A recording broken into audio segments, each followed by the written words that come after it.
kapuso, signal number 2 po ngayon sa ilang lugar sa Mindanao dahil sa Tropical Storm Kabayan. May signal number 1 din sa ilang lugar sa Visayas. Binabantayan ngayon ang posibleng paglandfall nito sa Davao Oriental. Mga kapuso, ilang sandali mula ngayon inaasahang magla-landfall na ang Tropical Storm Kabayan. Malaking bahagi ng bansa ang isinailalim sa babala dahil sa unang bagyo ngayong Disyembre. Dito alas 8 ng umaga, itinaas ng pag-asa ang Tropical Cyclone Wind Signal number 2 sa Dinagat, Surigao del Norte, kasama ang mga isla ng Siargao at Bocas Grande. Surigao del Sur, northern portion ng Agusan del Norte, eastern portion of Agusan del Sur, at northern portion ng Davao Oriental. Signal number 1 naman sa southern portion ng mainland Palawan, Cagayancillo Islands, sa Visayas. Signal number 1 din sa southern Leyte, southern portion ng Samar, southern portion ng Eastern Samar, buong Cebu kasama ng Camotes at Bantayan Islands, Bohol, Siquijor, Negros Oriental, Negros Occidental at Guimaras.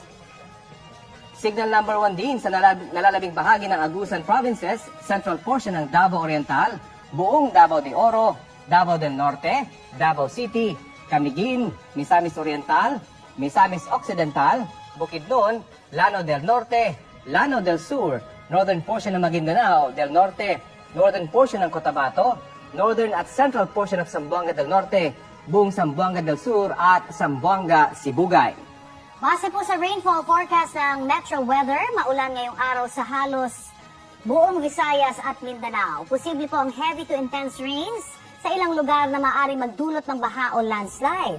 Uulanin din ang halos buong northern Luzon at ilang panig ng central at southern Luzon. Asahan din po ang ulan sa ilang bahagi ng Metro Manila ngayong araw.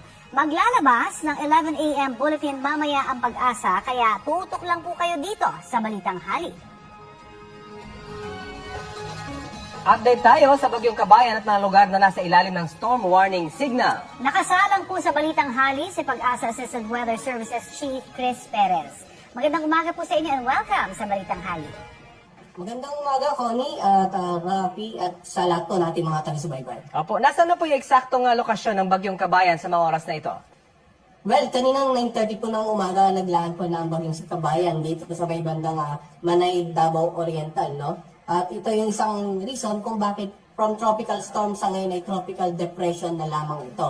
Pero meron pa rin po tayong mga nakataas na warning signal sa ilang bahagi po ng Mindanao. Kaya patuloy pa rin yung pag-update natin sa ating mga kababayan, pakikipag-ugnayan sa mga government agencies na partner po natin sa disaster risk reduction management hanggang sa mga oras na ito.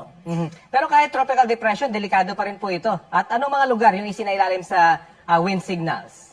Tama po, no? Kahit tropical depression na lamang ito, posible pa rin ito magdulot ng mga pag-ulan na pwedeng maging sanhi ng mga pagbaha, lalong-lalo sa mga low-lying areas, pag-aapaw ng mga ilog na siya naman magdudulot ng pagbaha sa mga komunidad sa tabi nito, o pagguho ng lupa sa mga areas na ilang araw na lang mababad sa ulan at may posibilidad na malambot na po yung mga bahaging kalupaan sa paanan ng bundok. Sa ngayon ay meron tayong nakataas na warning signal number 1 dito sa southern portion ng Palawan at meron din po dito sa may bandang southern Leyte, sa southern portion ng Samar, dito sa southern portion ng eastern Samar, kasama po yung Camotes Island, Cebu, Bantayan Island, Bohol, Siquijor, warning signal number 1 sa Negros Oriental at Negros Occidental at sa Guimaras. Sa Mindanao area naman, meron tayong nakataas na warning signal number 1 sa Misamis Oriental, sa may bandang Camiguin, Bukidnon, Davao de Oro, sa northern portion ng Davao Oriental, sa Misamis Occidental, Lanao del Norte at Lanao del Sur.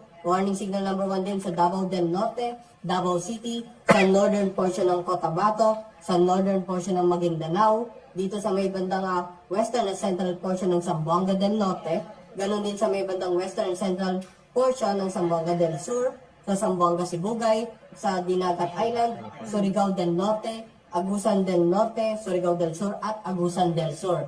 So mapapansin natin, no? Visayas at Mindanao area, ilang bahagi po nakataas ang warning signal number 1. Ano nga ba inaasahan ng mga kababayan natin sa mga nabanggit nating lugar? Yung mga pag-ulan, pwedeng ang ulitin natin, pwedeng magdulot ng mga pagbaha, lalong-lalo sa mga low-lying areas at sa mga lugar na malapit po sa tabing ilog, dahil pwedeng tumaas na yung mga level ng tubig. Pag-uunang lupa naman sa mga lugar na malapit na sa paanan ng bundok at kung napapansin na may kalambutan na o ilang araw nang umuulan, may posibilidad na loose or malambot na yung mga bahaging ito sa paanan ng bundok. No? Kaya sa mga babayan po natin sa mga lugar na may warning signal, patuloy na makipag-ugnayan sa kanilang lokal na pamahalaan at saka local disaster risk reduction managing officers para sa mga gawaing pangkaligtasan. Manatili rin nakatutok sa 3-hourly update ng Pag-asa hinggil nga sa bagyong Sikabayan. Dagdag pa dyan, yung mga bahaging karagatan po ng lugar na may warning signal ay inaasahan natin na magiging maalon hanggat maaari huwag na pumalaot ang anumang uri ng sakyang pandagat hanggat may warning signal pa po. Mr. Chris, magiging maulan ba ang Pasko? Well, inaasahan kasi natin, Connie, no, posibleng sa dating ng Miyerkules ay tuloy na itong lalabas ng ating air responsibility.